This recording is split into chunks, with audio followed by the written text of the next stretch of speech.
जय जगन्नाथ कहतु केमी अच्छा पुनर्बार इच्छा शक्ति चैनल आपको स्वागत जन आरंभ करुच्ची एक एपरी गुरुत्वपूर्ण वीडियो जहाँ को पाठ करें आपण जीवन में अद्भुत प्रकार बदलाव आसो। आपण सुंदरकांड पाठ करने द्वारा आपणकर दुख कष्ट सबू संकट सबू प्रकार ग्रह दोष सबू दूरे जीव। तेणु आपण को मोर अनुरोध आपण इग्नोर नक भिडटी को अधा न छाड़ी जदि प्रभु श्रीराम आउ श्री हनुमान कृपा पाइबार अच्छी तो भिडटी को संपूर्ण भाव में देखापी चेष्टा कर एवं या भितर पसंतु आउ कथाटी को भल भाव में बुझंतु। आपण मैंने जानी सुंदरकांड पाठ कले किए खुशी होता किए प्रसन्न होता। सुंदरकांड पाठ कले हनुमान प्रसन्न हुंती। सुंदरकांड तो श्री हनुमान कथा अच्छी केमिति से लंका गले केमिति लंका जलैले माता सीता दुख किपरि भाव में हरण कले। सुंदरकांड ही एक एपरी कांड जो थे कि माता सीता दुख शेष होता। माता सीता अशोक वाटिका कांदुथिले कि केबे मोर प्रभु श्री रामचंद्र आसीबे मते रावण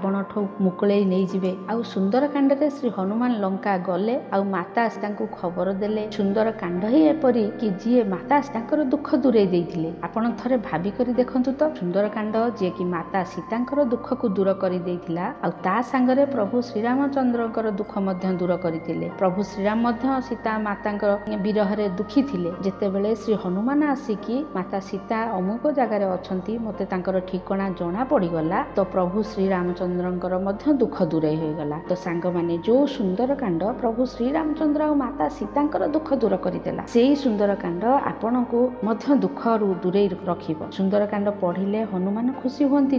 हनुमान तो श्री रामचंद्र पुत्र माता सीता अमरतार वरदान प्रदान करथिले। हनुमान कहते माँ मु आपणकर पुत्र। माता सीता कहले कि ठीक अच्छी तू आज ठारू मोर पुत्र आ मु तोर माँ। जदि माता सीता हनुमानकर माँ हेले तो प्रभु श्रीराम तो हनुमानकर पिता हेले ना। तो पुत्र लंका को जलाउछि पुत्र दुष्ट मान को संहार करुछि तो माता पिता प्रसन्न होइथांती ना। तेणु सुंदरकांड शुणिले बा शुणेइले तांको अत्यंत भल पाउथिबा सीताराम प्रसन्न होइथांती। जेमिति पुत्रर प्रशंसा शुणिले प्रत्येक माता पिता प्रसन्न होइथांती सेही भली हनुमानकर चर्चा शुणी सीताराम मध्य बहुत प्रसन्न हुंती। सुंदरकांड ही एपरी कांड कि एई कांड रे माता सीतांकर ठिकाना जना पड़िथिला। सुंदरकांड ही गोटे एपरी कांड जोथिरे लंका दहन होइथिला लंका जली थिला। तो आपणक जीवन में जिते भी पापर पहाड़ अच्छी से पाप सबू जली करी पाउंस होइजिबो जदि आपण सुंदरकांड पाठ करूचंती। तो सांग माने आपण जदि प्रभु श्रीराम कृपा पाइबा पई चाहुचंती श्री हनुमानकर विशेष अभय वरदान पाइबार अच्छी तो आपण सुंदरकांड पाठ करंतु। आ सुंदरकांडर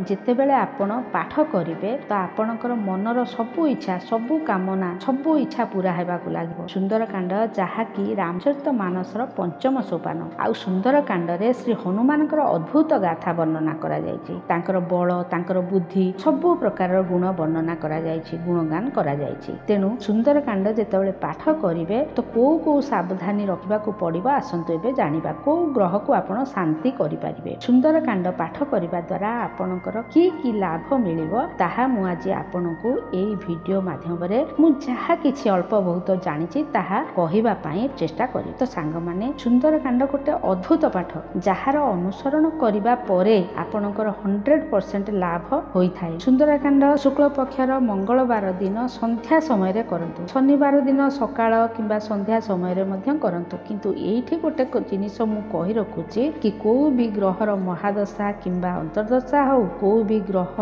आपणको परेशान करे तो आपणको चिंता बिल्कुल करिबा कथा नुहे। आपणको खाली सुंदरकांडर पाठ करिबा दरकार। खाली ए पाठ करिबारे टिके सावधानी आपनको रखबाको पड़िबो। तापरे देखिबे लाभ अगणित लाभ माने आपण भाबी भाबी थकी जिवे कि एते लाभ। सुंदरकांड जेतेबेले पाठ आपण करिवे आपणकर शरीरर जो तरंग से पूरा पूरी बदलिबाकू लागिबो। पूरा आपणको भितरे सकारात्मक ऊर्जा आसी जिवो मन एकदम प्रसन्न होई जिवो। आपणकर जो औरा डिस्टर्ब होउथिला ताहा मध्य एकदम सेट हेइ जिवो जति आपण पूरा विधि विधान सहकारे सुंदरकांडर पाठ करिवे। तो देखंतु सुंदरकांडर पाठ आपण स्नान करबा परे ही कर। लाल रंगर एक उल आसन आपण बिछेइ दियंतु। सुंदरकांड पाठ पई भल रहिबो लाल रंगर आसनटे ध्यान रखिबे। कला आसनर प्रयोग बिल्कुल मध्य करिवे ना। शुद्ध ही स्नान करी स्वच्छ वस्त्र पिंधंतु। गोलापी लाल किंबा क्रीम कलर किंबा धळ रंगार वस्त्र मध्य आपण पिंधि पारिबे। आउ आपणक घरर मंदिर रे किंबा आपणकर घरर दक्षिण दिगरे श्री हनुमानकर गोटे चित्र किंबा एक